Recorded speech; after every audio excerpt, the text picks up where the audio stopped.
In this episode of TikTok Takes, there's a new report coming out. Wembanyama has grown, and it's not even that new, but the story has gained more traction since then.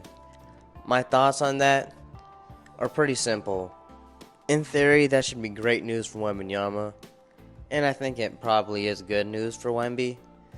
But at the end of the day, when you look at his play style, he doesn't seem to dominate the paint like everyone would like him to, which at least most people would like him to.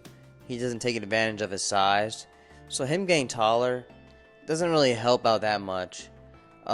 It might help him get better defensively in the paint, but I'm not sure he actually needs that much help as far as like being tall. Maybe if he was stronger, I think that would be more helpful, but him just being taller, I'm not too much sure how much that does help, which I agree does help. Now, on the perimeter, him being taller, I'm pretty sure that it hurts him defensively.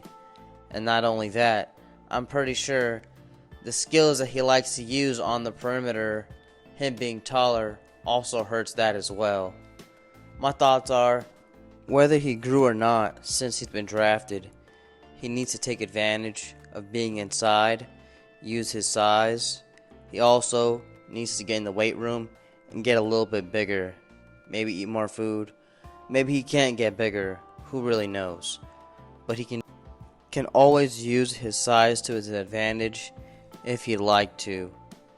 I'm positive it's just him not wanting to play that way. But if he's going to be an all-time great player, if he's going to meet a lot of people's expectations, if the Spurs are going to become a dynasty again, that's exactly what they're going to need.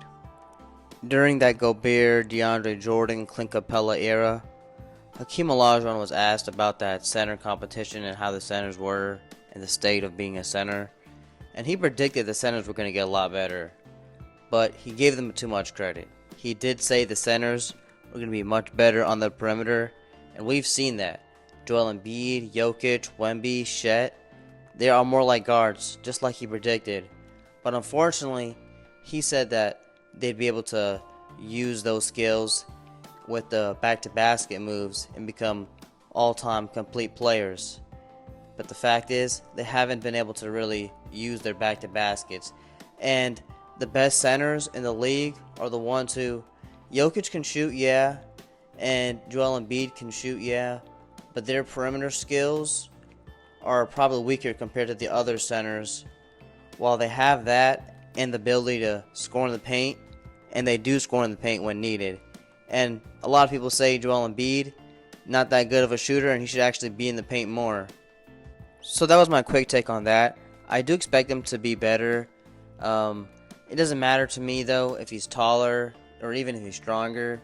If he doesn't use his advantages of being a freak compared to other basketball players, a specimen, the main reason he was the #1 pick in the draft and everyone paid so much attention to him, if he can use those abilities and take it to his advantage, then there's no doubt he could be a great player. Again, I'm not here to hate on his height, mashallah for him. But at the end of the day, it comes down to his mindset and his play style, and if he can correct that, he'll be an all-time great. If you like videos like this one, consider subscribing to this channel, as well as checking me out on TikTok, for this is a sample of what I do on TikTok, either Tuesdays and Thursdays every week. Until next time, salam.